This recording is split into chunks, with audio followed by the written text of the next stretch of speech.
Seagulls. We are now live. So, good afternoon, good morning, good evening to everyone who's participating in our webinar today. I'm Tahir Danesh, the Executive Director of Persia Educational Foundation. It is my pleasure this afternoon to welcome two of our favorite supporters of Persia to our monthly webinar series. We've been looking forward to this webinar for a number of months. Um, we are delighted that we're finally here and we're in the presence of one of the, or rather two of the most impressive Iranian women who reside in the UK and truly enrich the global Iranian community. A reminder to everyone to please ensure for the participants to mute your um, your screens right away. Other than the presenters, everyone should be on mute. Thank you very much. Um, during this webinar, as I mentioned, we are welcoming Dr. Samineh Shaheem, who is the Dean of Hult International Business School's London Graduate Programs. Dr. Shaheem is a professor. Apologies, a reminder again to please mute everyone. Thank you very much. To not disrupt the presenters this afternoon. Thank you for your understanding. As I was mentioning, Dr. Shaheem is a professor of organizational behavior and leadership.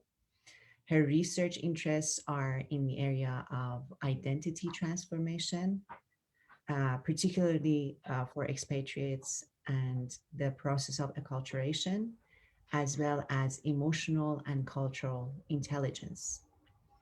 Dr. Shaheem this afternoon is joined in conversation with one of Persia's Mirzakhani panelists, Saghar Kasiri, who is a well-known figure in the Iranian community and has been a supporter of Persia for some time. So I take double pleasure in welcoming both of them this afternoon. And now I hand over the webinar to Saghar.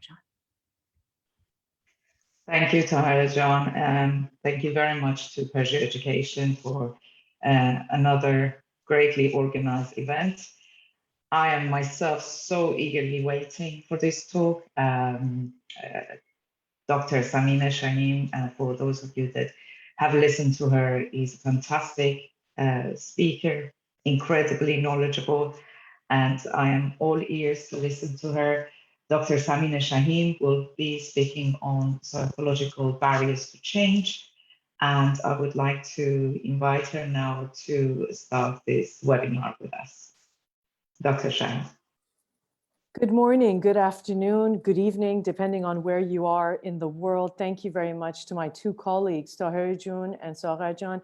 It's an absolute privilege and an honor to join you on this platform and to be able to contribute in the way that I can. I'm absolutely excited and so happy to see familiar faces on Zoom here. Some of you have your cameras off, others have your cameras on. It's wonderful to see your beautiful faces. And I appreciate your presence here. Hopefully, this will be an exchange of valuable information, and not only I hope to inspire and provide you with some useful insights, but also the other way around through your questions and the learnings that are possible here. So the theme or the focus of our talk today is going to be on looking at the psychological barriers to change. And of course, change is a topic that's always relevant to all our lives. As you know, as the expression goes, the only constant in life is change. And how much more relevant this topic is amongst, throughout this pandemic, global pandemic that we have experienced, that we have gone through, and the sort of lessons that we have extracted as a result of having to adapt and adjust and having to confront some of our worst fears for many people globally. So, as introduced by my colleagues, my name is Dr. Samineh Shaheem, and I am a Learning and Development Senior Consultant, and my background is in cross-cultural psychology, and I'm incredibly passionate about learning and development. So I have spent the last close to about 22, 23 years in the space of education, education management, as being a professor at different universities in the UK, United Arab Emirates, and as a consultant throughout Europe and the Middle East, looking at the ways in which I can design and implement bespoke learning programs for private and public organizations. Thank you very much. If we can just ask our dear guests to have their microphones on mute, that would be very, very helpful. And so I, have always had one leg in the classroom. I've always been interested in communicating to different audiences. So before social media was what it is today, I used to participate in a radio program called Voices of Diversity every Sunday, where we uncovered and talked about different topics. And that had close to about, I think, 200,000 to 300,000 followership and people who were listening at the time. And so it's always been important for me to kind of merge the kaleidoscope of different activities that I've been experiencing or that I've been involved in. On the teaching side, the impact that I was having by virtue of being, in front of the classroom, in front of people who are craving that sort of knowledge, as well as wanting to engage on a journey of transformation and development. It's always helped to spark that interest of ideas for people and provide opportunities for their academic engagement, just because more and more, it just became more and more of a motivator for me to be able to do that. And what I learned from working as a consultant was that many organizations were facing a kind of crisis.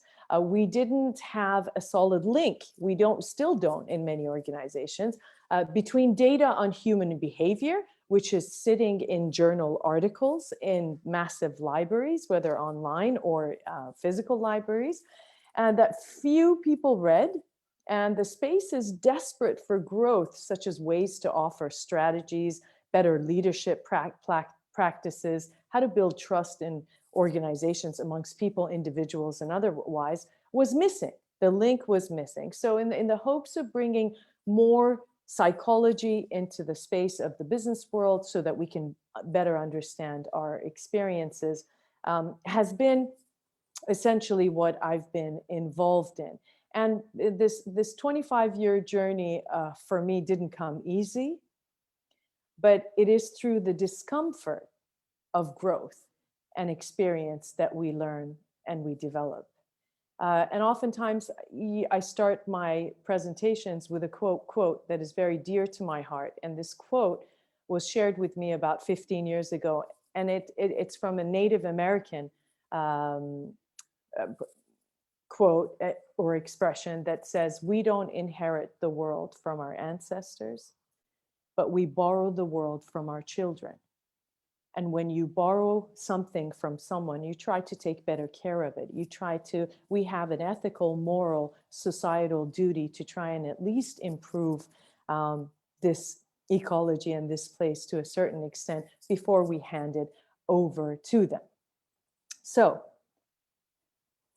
if you fear change, leave it here. What a creative and just innovative way of getting us to begin thinking about this subject. I'd like to start with a quote by Lovecraft, who's an American writer. منم میگم درسته. So I'd like to start with a quote by Lovecraft, who's an American writer, who wrote these words in the 1920s. And he said, "The oldest and strongest emotion of mankind is fear. And the oldest and strongest kind of fear is fear of the unknown." And, you know, this was written in the 1920s, but of course it is very, very relevant today. Please keep in mind what I'm doing is introducing to you some interesting theories and ideas. But as you can imagine, this is a very vast topic. And it is an invitation for you, if interested, to do more reading and further studies if you find it interesting and insightful and helpful to apply it to your daily life. And so, you know, we all, to varying degrees, have an interesting relationship to change. Even for those who crave and consume it for breakfast, experience with change is nevertheless quite complex. And we have to break it down and understand the sort of multiple layers associated with it. So hopefully I'll be able to give you some theoretical understanding and some knowledge about it, and as well as some tools about how to better confront and, more importantly, prevent some of these psychological barriers to change.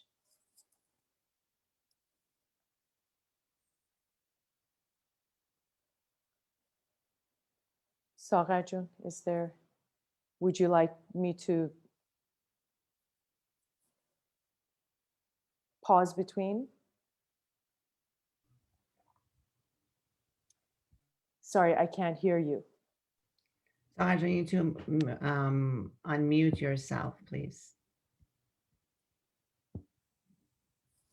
Could you try, please? You're on mute. Okay, now you are allowed me. Sorry, I've been messaging saying I cannot unmute myself. But anyway, that was an exciting introduction. Thank you very much, Dr. Shaheem.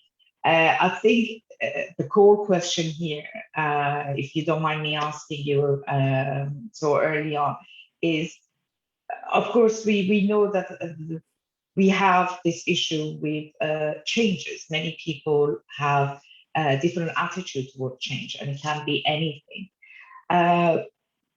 Why this problem actually deserves our attention, and why do we need to know more about it? How is that going to help us if we understand the concept better? Yeah, absolutely. I think one reason is because change is inevitable, and it visits us all on various occasions. And in these days, for businesses, for organizations, for people, not only to survive, but we are aiming to thrive, right? So we're not just satisfied with the status quo of if we're doing okay, then we're doing okay. But we want to take things from good to great, and we want to thrive. And so we must learn what are some of the barriers that stand in the way of change. We like certainty, right? And certainty brings with it clarity and predictability. Therefore, change may often activate parts of our brain and parts of our system that can be very, very threatening to us. And so that's why it's important for us to make sure that we understand how the brain operates in that way before going forward.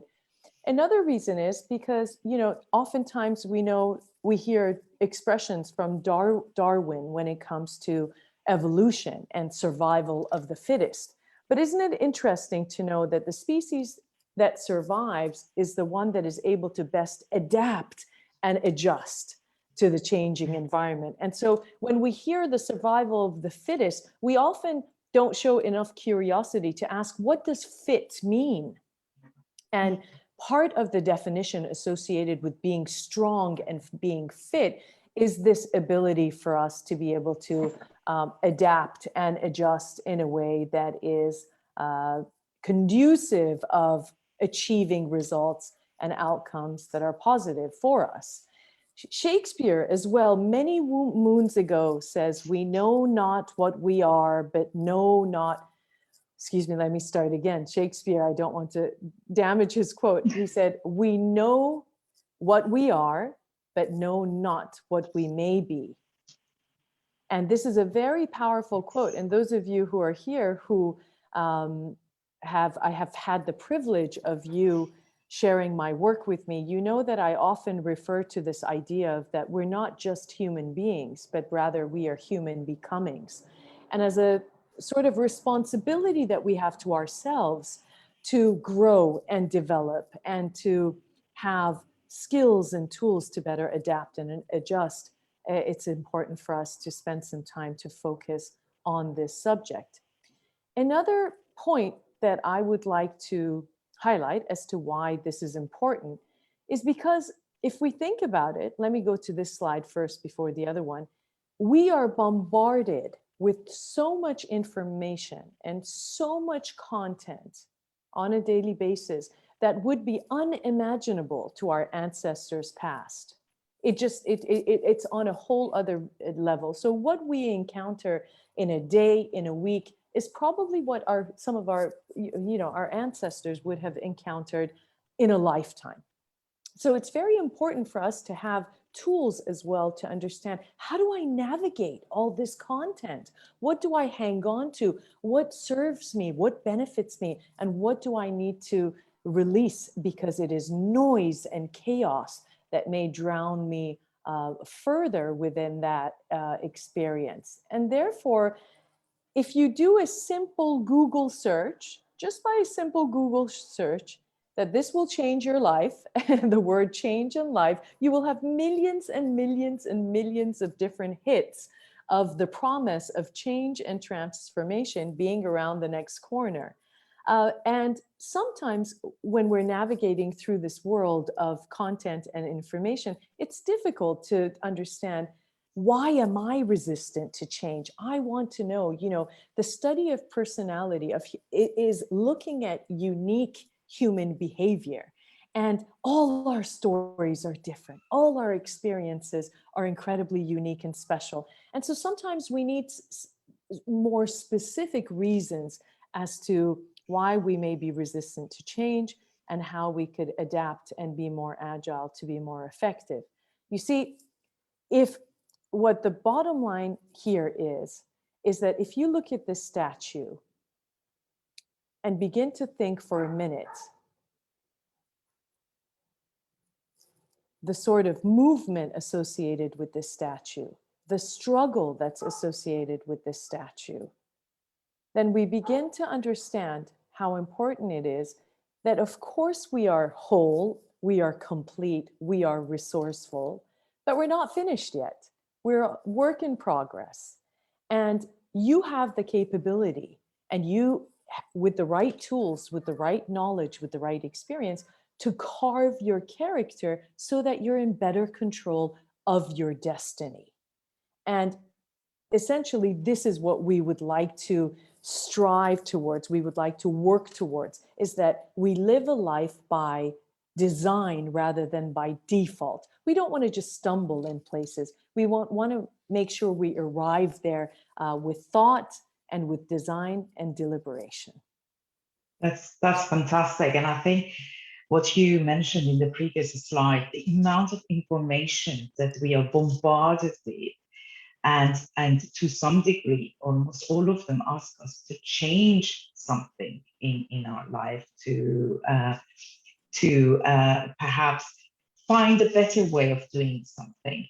Dr. Shaheem, I just wanted to ask you something, because personally, this is actually something that I have encountered in the past, and I think it may be quite familiar for other people that are listening today as well. So I come from a scientific and medical background, and yes, we have this habit of analyzing everything that is wrong with the body physically, but perhaps very little attention is given to what can be wrong with us emotionally, or whether we need to change something behaviorally, and that diagnosis doesn't happen often. I am one of those people that I resist change, to the point that when I actually also went to do MBA, and part of the MBA was the discussion about change, unbelievably, I was uncomfortable listening to it. I was very uncomfortable in that lecture, and even hearing change, and this was, and although I've made quite a lot of changes in my life, even to some extent career or even studies, but it's come with a lot of resistance and a lot of effort. I just want to ask you at this stage, perhaps maybe if you can please explain to us, why do we resist change like this? Absolutely. And such a important question, and as well, one that you're not alone, Saghar. You're absolutely not alone. I want you to imagine everything that we talk about is on a continuum, and to varying degrees, we struggle with being able to accept and to adapt to change. So why is that? Why is that? Let me start with this very interesting quote that I was introduced to as an undergraduate student when I was studying in California, that has stayed with me and rings very true in a wide range of situation and circumstances. And this expression, back then when it was written in the 50s, it was every man, but to make sure that we are, there's gender equity, every man and woman, is in certain respects like all other men, like some other men, and like no other men. And I would like to use this theoretical underpinning or the structure as a way for us to look at why some of us are resistant to change and what those psychological barriers are that stand in the way of our adaptation. So for me to elicit your thinking about what each of these mean, when we say man is like all other men, we're referring to our species, our biological disposition, that there are certain biological variables that we have are the same, and the reasons could be related to biology. Like man is like some other men, and what that refers to is culture. Then there could be some cultural variables that stand in the way of us being more open or embracing change. And finally, as unique as we are, that the chances of resulting in you when an egg and a sperm fuses is 1 in 64 trillion. That is how unique we are. That man is like no other man when it comes to personality and the unique psychological experience of different people. So we're going to look at biology a little bit, we're going to look at culture a little bit, and we're going to look at personality a little bit as we go forward. Let's start with biology. What's going on with biology? Well, we wouldn't be able to talk about psychology without addressing the brain when it comes to this particular discussion. Long story short, the brain likes certainty. And the brain has been designed in an incredibly complex and miraculous manner to protect us. Okay, so many, many moons ago, what Mother Nature did, she designed our brains in a way that we routinely do 3 things. And this was set up as a way to protect us in those environments that we used to live in thousands and thousands of years ago. What do we do on a daily basis? The 3 things that we do on a daily basis: we routinely underestimate our capabilities, we overestimate threat, and we underestimate opportunities. So 3 things that we do on a routine. It can just think about how that's applied to the decisions you make in life, when you are confronted by change, when you're confronted by threat. In order to keep you safe, you underestimate your capabilities, overestimate threat, and underestimate opportunities. And so what happens is that this keeps us quite safe and resistant to that change because we like certainty. Certainty brings with it a kind of clarity and predictability, right? And therefore, change often activates this threat circuit that we have in our brain. There's an incredible writer who is involved in neuro leadership, and his name is David Rock. And he's the author of a handbook of neuro leadership. And he explains that uncertainty registers almost as an error or a gap or a tension in the brain. So when there's change or uncertainty, it's registered as an error. It's as if it's something that we have to correct before we can move on again, before we can be certain, before we can be comfortable. And not knowing what will happen next can be profoundly debilitating in some cases. And that requires a lot of neural energy. You and I, Saghar, were talking about this a little bit earlier, about that neural energy. And if we have depleted that neural energy as a result of the fear that we're experiencing, what happens, then it begins to undermine and impact other functions, such as our sense of awareness, our concentration levels, our memory. And I find this one perhaps the most serious one. When we're struggling with coming to terms with change, we no longer feel present in the present. We are hijacked by those thoughts and taken away in our sort of cognitive repertoire to try and solve and to try and better understand in this situation. So people might talk to you and you may not listen. They may have to repeat themselves 2-3 times. You're not there because your system is busy trying to figure out what's going on. From a biological perspective, there's another debate that says, you know what? There are certain things that are shaped by our environment. As you know, as psychologists, we love the nature-nurture debate. We're constantly debating to see to what extent are you a product of your biological disposition and the traits that you have inherited, and to what extent are you a product of your experiences and nurture that has shaped you. Now, there's incredible research out there and fantastic individuals who have devoted their lives in studying this topic of temperaments.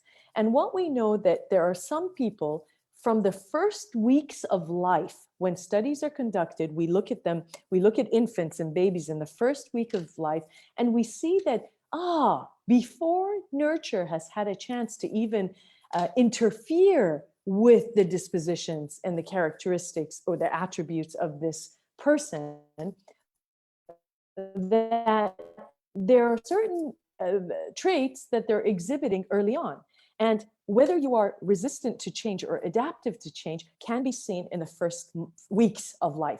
All you need to do is speak to parents and care providers, and they'll say, oh my goodness, you know, Saghar was such an easy child. She would sleep wherever we would take her. She would fall asleep and it was not an issue. While other parents might say, oh no, not at all. For us, you know, if there was any change in this child's routine or any change in the ecology or the variables of that child's room, they would feel disturbed by those changes and it would take them a while to perhaps adapt. And so they would be more resistant to change because of their natural temperaments.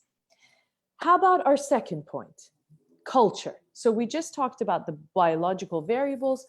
Now we're going in to look at what the cultural variables are. So Arjun, please let me know if you ever if you have a question or if we want to keep it till the end. Happy to do so. Sure.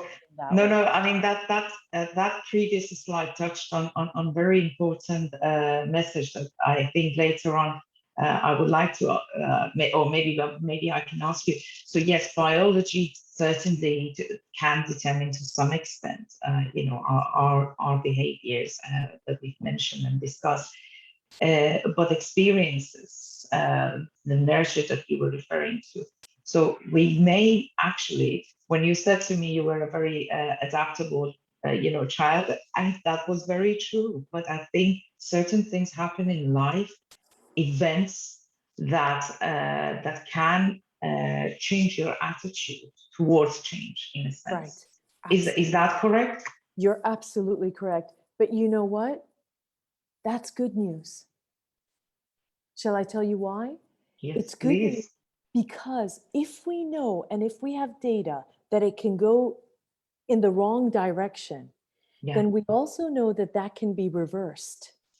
And that regardless of the natural temperaments that we're born with, that even if you were born without not being very responsive or adaptable to change, that we can learn with the right tools and with the right mindset that can be shifted. Similarly to your situation, no matter what experience that you've gone through, again, with the right investment and the work and the time that is required by yourself, it's possible to confront these moments with less anxiety and less uncertainty.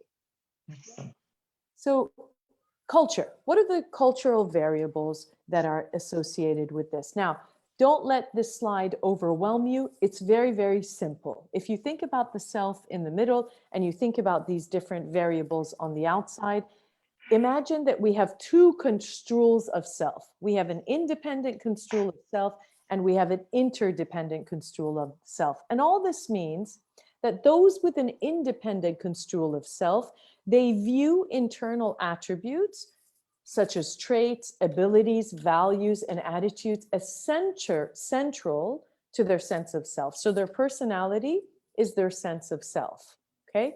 Their attributes and their characteristics is very much intertwined with their sense of self.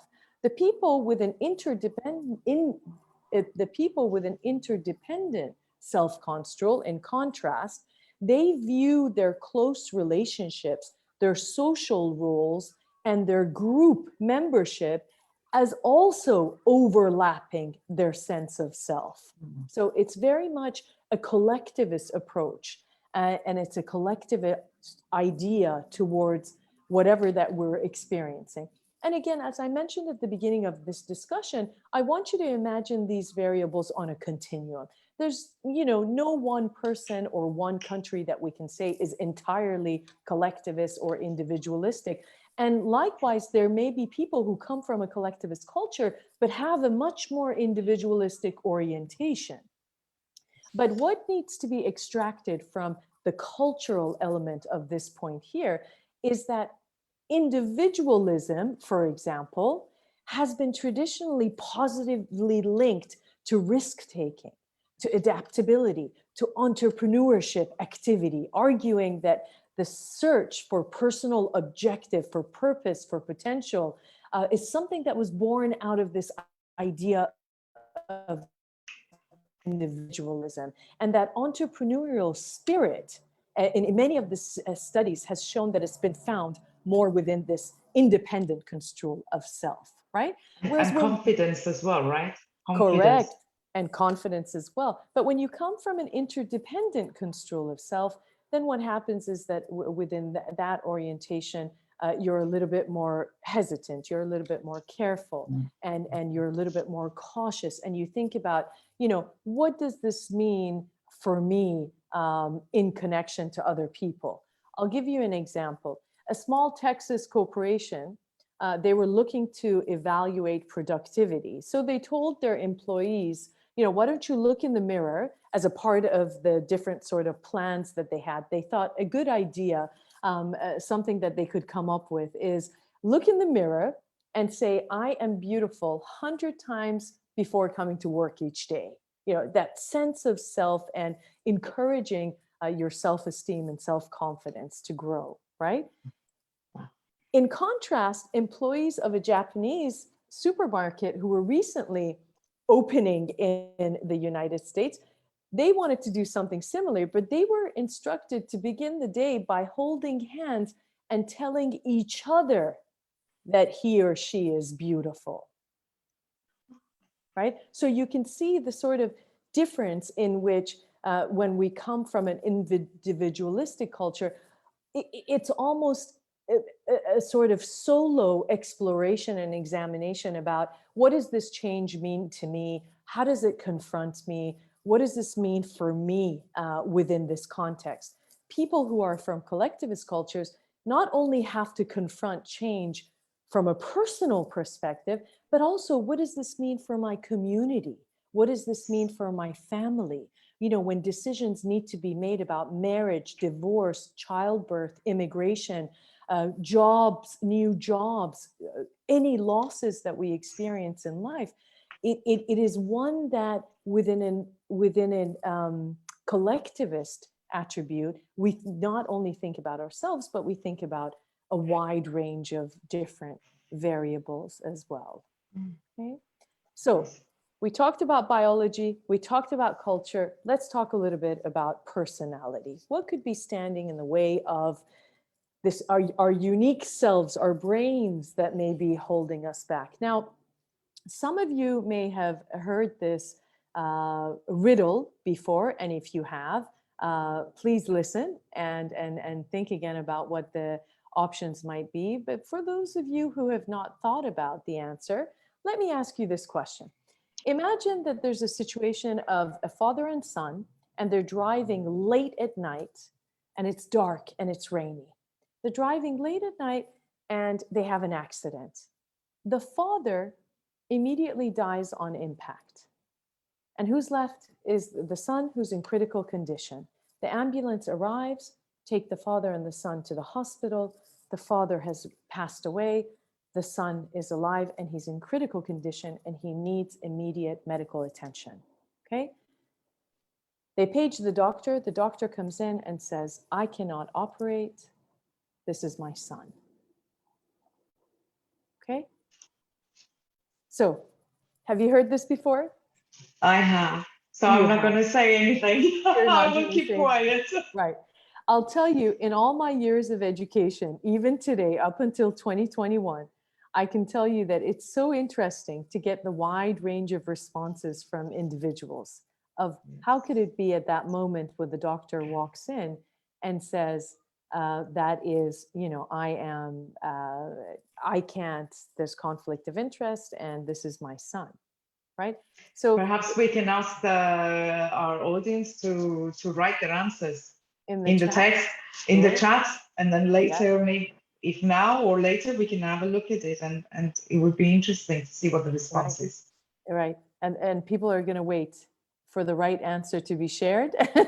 Yeah, let's not say it now. We'll keep it right to the end. Yeah, okay, absolutely. Okay, so in our brain is made up of millions and millions of schemas, and these are mental folders that help us organize information about who we are and the world around us. Okay, and these schemas guide our understanding about the world. So when we hear doctor, we think about, you know, what does that elicit in our brain in relation to who a doctor is? Or I'll ask you another one.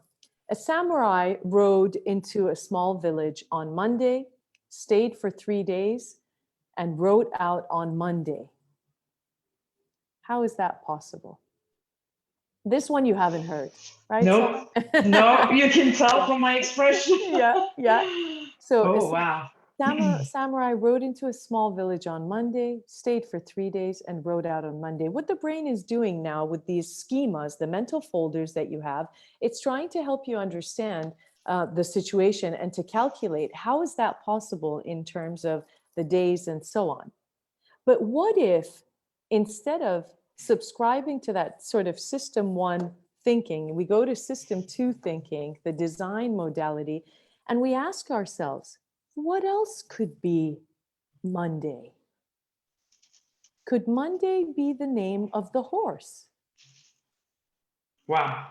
Rather than a day of the week, right? So think about when you're confronted with change, the mental folders and the schemas that you have in place of past experiences and patterns of thinking that have either scared the life out of you, have worried you, that change has resulted in something incredibly uncertain, unpredictable, and scary.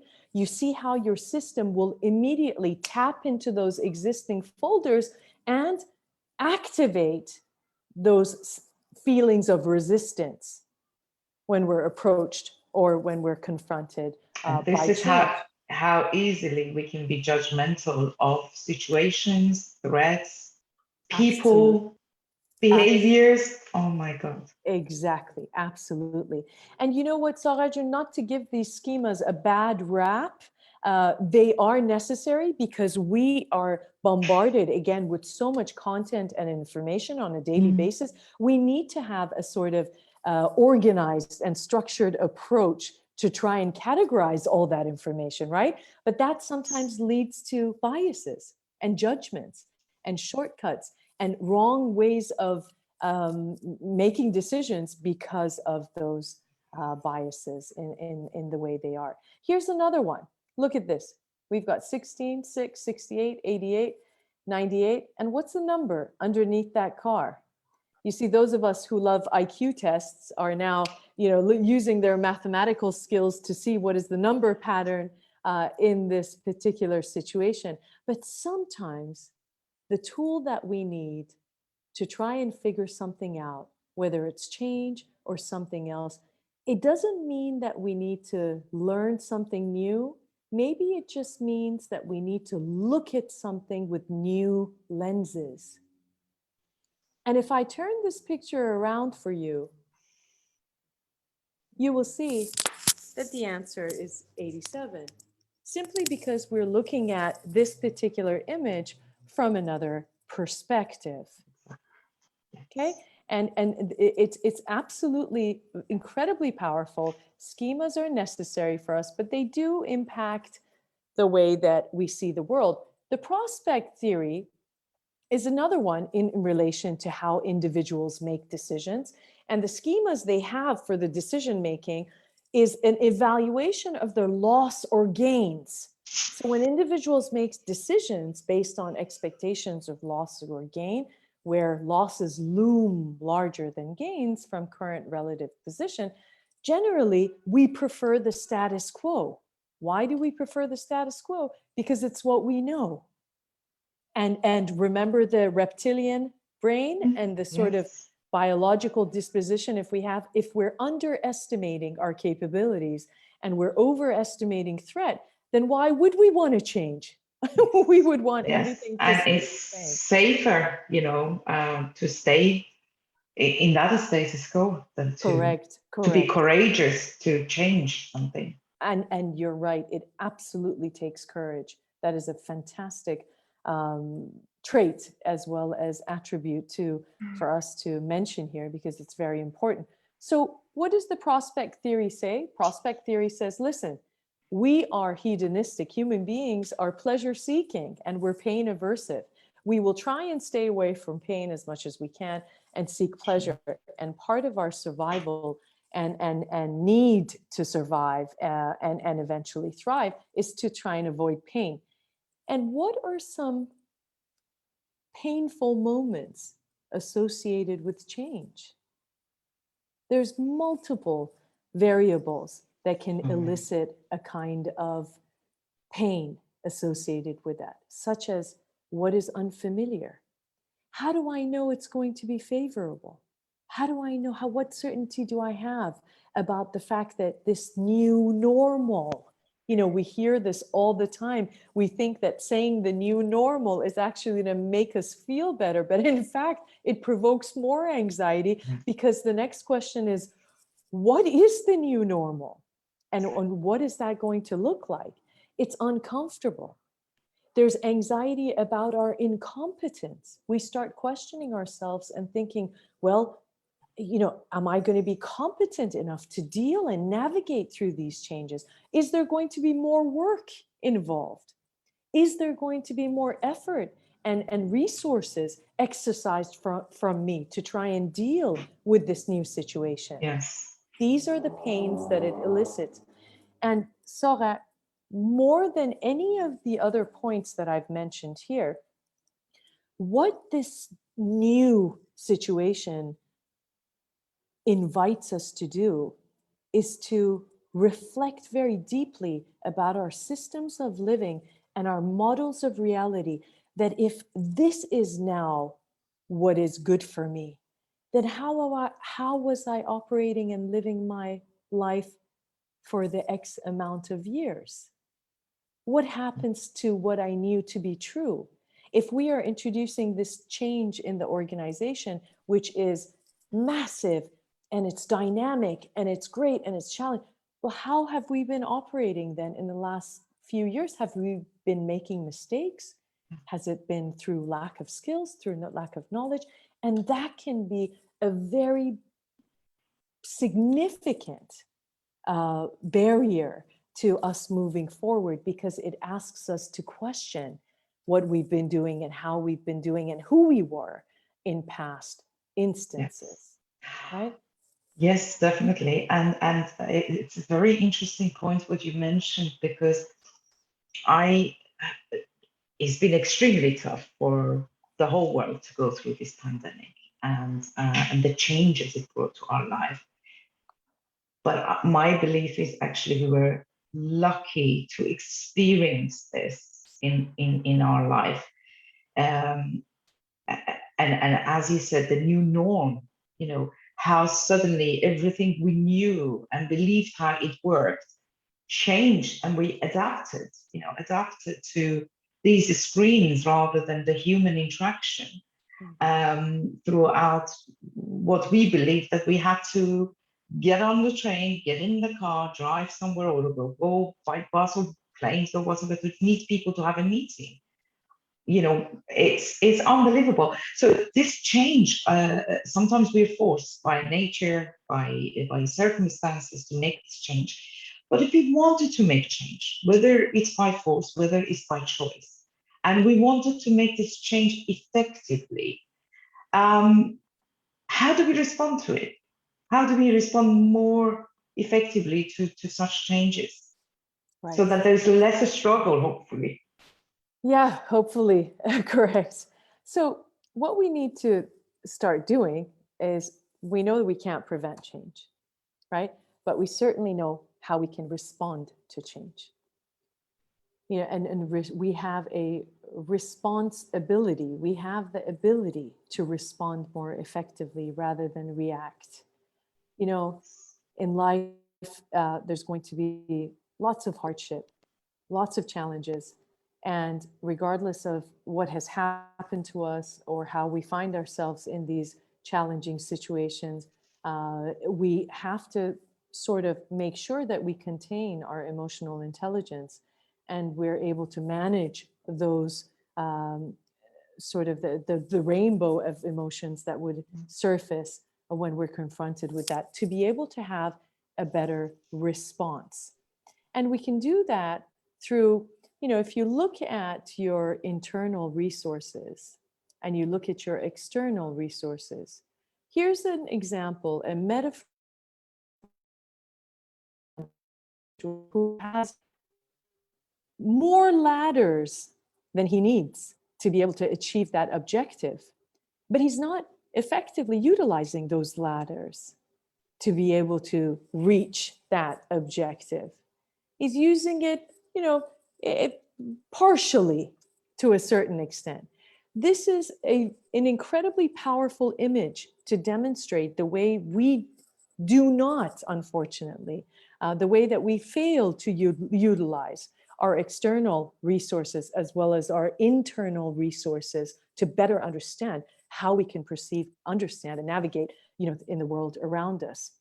So this is moving away. What we need to do is move away from this kind of default thinking of, well, this is the way I've always done things, or this is the way that things have always, one of the first things that when someone starts new within an organization, they may start asking questions about certain things, right? And what tends to happen is that the response that we often get, is we've always done things in this manner, right? And we need to, in order to encourage change, is to challenge the process to see how could we better perhaps introduce changes in ways of being and thinking so that we have more of a designed approach. Here are some other points and tools that I want to share with you about the better responses that we can have. The first thing we need to do when you're confronted by change is you need to recognize and acknowledge that change is happening, right? You need to observe it. You need to explore it. You need to make friends with it. You need to recognize it. You need to see the emotions, allow them in. Don't repress them. Don't oppress them. Don't bury your head in the sand and engage in ostrich syndrome. Make sure that you're able to kind of reflect on the steps, and that's reflect on the change. And that's the first step in trying to more effectively navigate change. The second one is mind the gap. And we live in the UK and we hear this a lot, right? But what gap am I referring to? This is not the tube or trains in this instant. The gap that I'm referring to is this gap between what I expected and what happened. Yes. And sometimes this gap can be very little, and we confront it and we get over it, and then we achieve alignment again. Other times when the gap is so wide between what I expected and what actually happened, that's when it can be most debilitating. So we have to understand it and then accept it so that we can bridge the sort of gap between the two variables. Then we need to explore our fears. We need to ask ourselves, what kind of mental folders or schemas is this eliciting? Where is this? What is this triggering? Why am I feeling so confronted by this particular event or situation?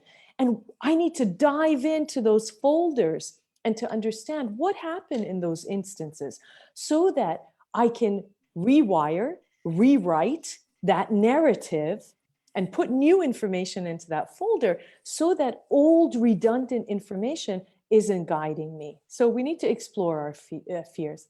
And something that we don't do, as I mentioned to you, we don't generally utilize our resources very effectively to try and find solutions. We don't seek support. We don't talk to anybody. We don't communicate.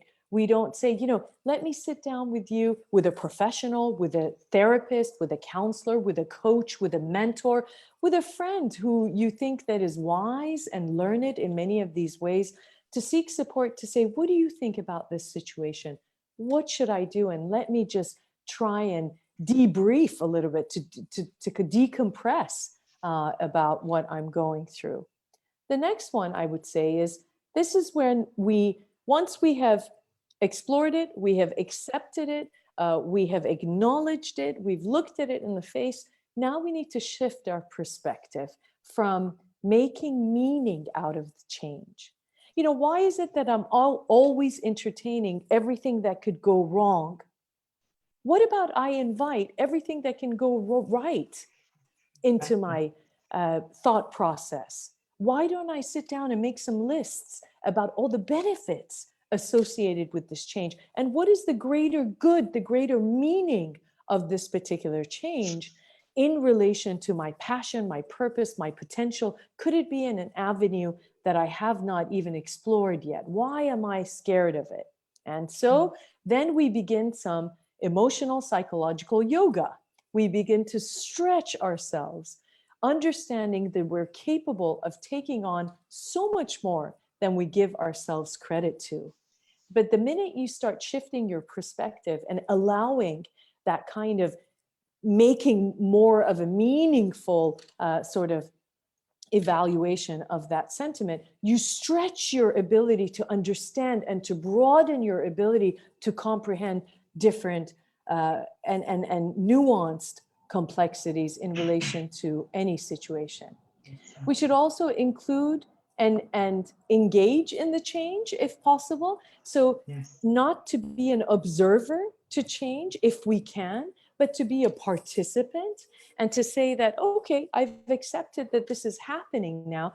How could I learn from this, understand it better, to contribute to this new sort of environment or engagement or event, whatever it is?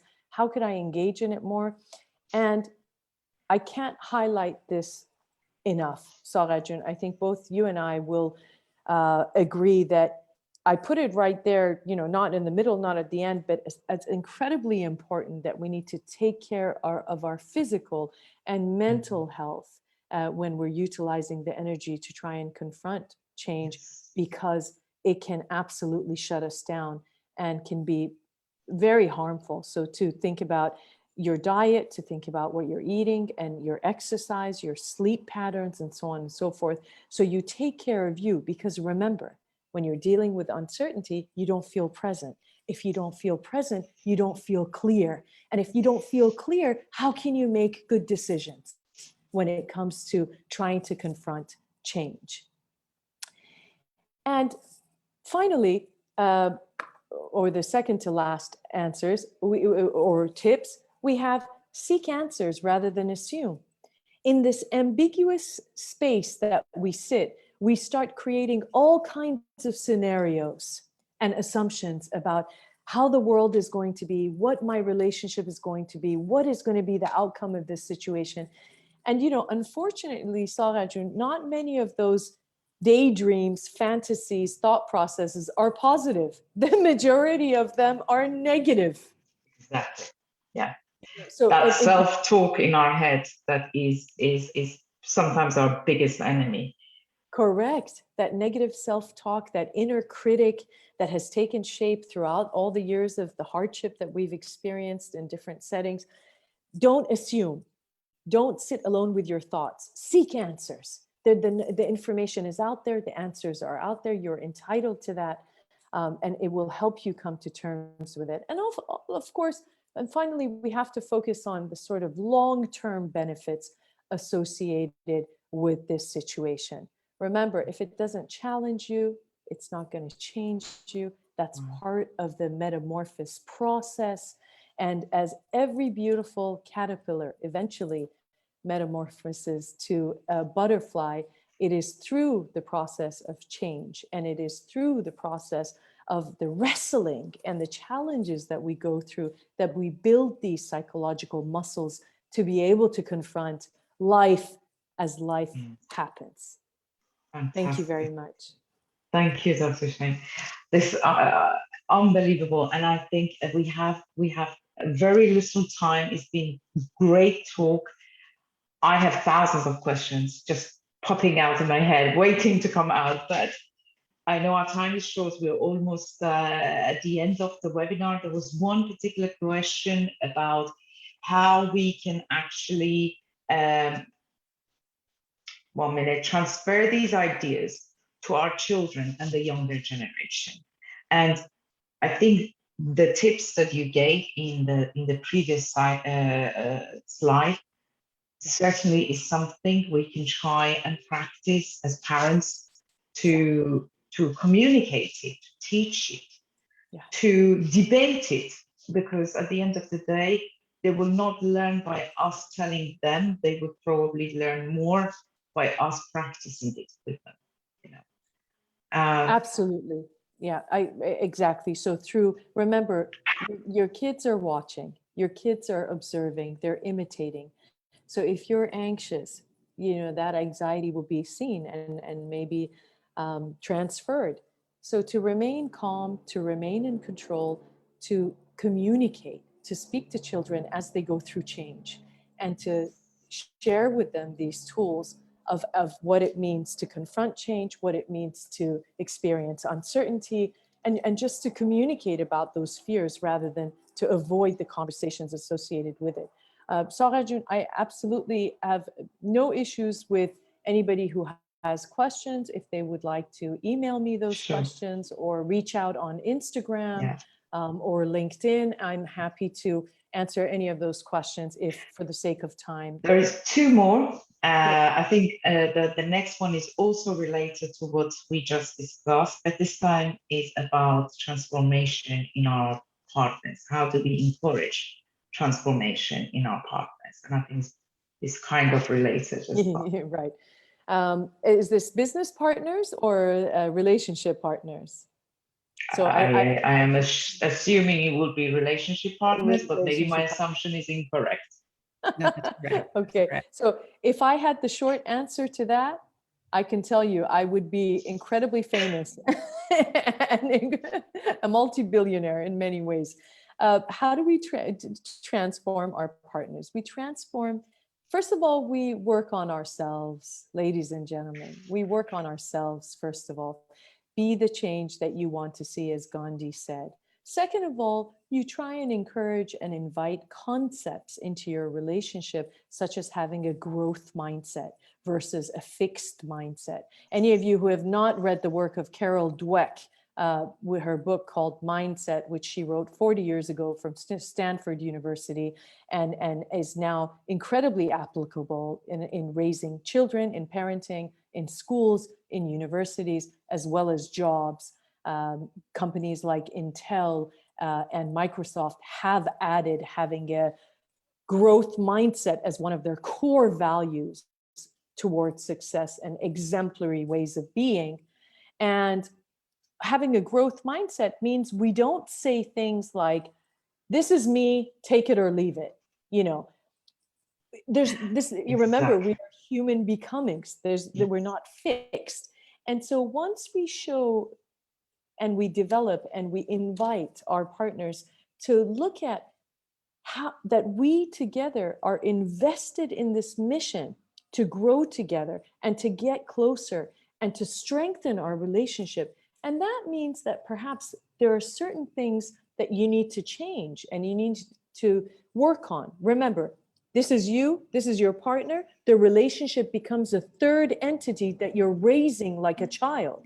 Exactly. And whatever information, whatever way you shape that, that is the relationship it will be.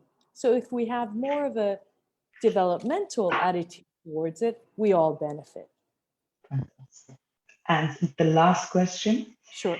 How do we become peaceful and tranquil in a world of violence? In a world of Violence. violence. So unfortunately, the bad news is that violence has existed since we have existed. Okay? But the good news is that from an evolutionary perspective, we've learned how to adapt and live in terms of the juxtaposition of us being able to survive and adapt when violence takes place or injustice takes place or any kind of possible cruelty that we can think about, which I wish it wasn't the case, but it still is the case. So what do? Every day you have the opportunity to invite mindful moments into your life and to engage in an existence that generates joy, but by the kind of work that you do, by the kind of relationships that you foster and you nurture, by the people that you keep around you, by the contributions to your community and to your society. All these factors bring about peace. Ladies, let me remind you, nothing happens accidentally, or none of these. Peace is a very massive word. And that means we have to engage in activities and in steps and in behaviors to invite peace into our households, into our lives. Happiness is another concept.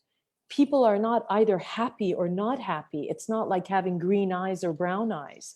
Happiness is in moments that we design to generate joy as a result of those moments that we've carved out for ourselves. So you are the designer, you're the architect, you're the interior decorator. Don't just stumble into your life. Design your life so that you're able to have peace and that you're able to have happiness. Now, in brackets, if I may say, I'm also incredibly empathetic towards people who are in situations and circumstances that may not be able to do this so easily.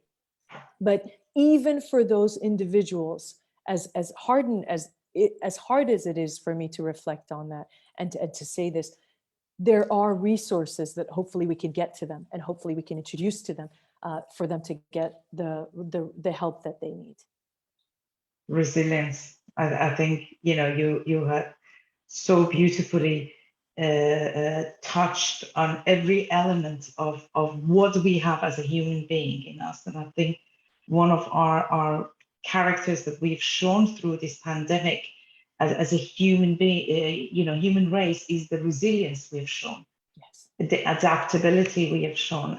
And certainly many of us, like myself, who thought I resented change, I can now see that actually that's a misconception perhaps I have had about my own belief system and my own, and I think this probably applies to many people, that we need to believe ourselves more and stop misjudging ourselves. 100%. Thank you so much. Very good presentation, beautifully spoken, lots of fruitful thoughts. I don't know, Tahir John, if we've got anyone else that has a burning question. There is one more question that has come through, and that is, does age play as a factor? in transformation and change as we go through life.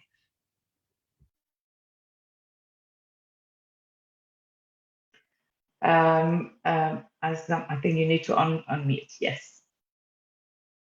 Saghar John, you need to unmute her. I believe you're unmuted. There's nothing that's been No, done. no. Yeah, now it said I can't unmute. The host has All right. would not allow that. That's okay. And so you were saying, is age a factor? No, age is not a factor. It's the willingness. It's the decision, whether we choose to decide to whether we'd like to be more adaptable and agile. But of course, this is a very short answer to a very complex question without really understanding all the variables surrounding that person's life experiences, hardship, what they've gone through, their schemas, and so on and so forth, or their culture. It would be difficult to comprehensively address this question. Well, thank you very much to both of you for taking time out of your incredibly busy schedules to plan for this webinar, to rehearse for this webinar. Oftentimes, when we just enjoy a live session, we assume that everything has just happened. But I want to share with everyone, particularly because in the beginning, with mute and unmute, everything had been rehearsed by Dr. Shaheem and Saghar John and put together beautifully with many urgent emergency issues that they were dealing with. So this is a gift that the two of you have given us through Persia. And this gift will be treasured on our Facebook page and the YouTube channel that Persia is initiating soon, so that hundreds of others will be able, and perhaps thousands of others, at the rate our webinars are growing, they'll be able to benefit from this webinar. A reminder again, as it was shared with the participants in the webinar in the text section, that the PowerPoint presentation that Dr. Shaheem put together for this event, she has kindly indicated that it remains her intellectual property. However, for those who want to share, reflect, and learn more, of course, you can watch the webinar recording anytime on Persia's Facebook page, and soon to come our YouTube channel. Dr. Shaheem is also available, and as you know, she's highly influential in the space on Instagram, and her handle is @Dr. Shaheem. We want to thank all of you for being here today. Again, thanks to our presenter, Dr. Shaheem, and to our conversant, dear Saghar John, who's been with Persia for years now, promoting our events and really bringing her brand of excellence to everything we do. So we are delighted. We hope that this is the first time that Dr. Shaheem is enriching our lives with her incredible insight and information she's sharing with us. I would like to encourage everyone to please continue follow Persia's social media and watch our website. Please, as we come to the end of an academic year and begin to support hopefully more Iranian students who are studying at UK universities, to please donate to our scholarship programs that we have incepted. Both are qualified, as you know, through Persia Educational Foundation for gift aid. So for every pound you give us, we're able to donate 1.25 to every student who is in need. So we are looking forward to your contributions. We are looking forward to your support. And we look forward to having you again at our future webinars. Thank you so much and have a pleasant evening. thank you, everyone.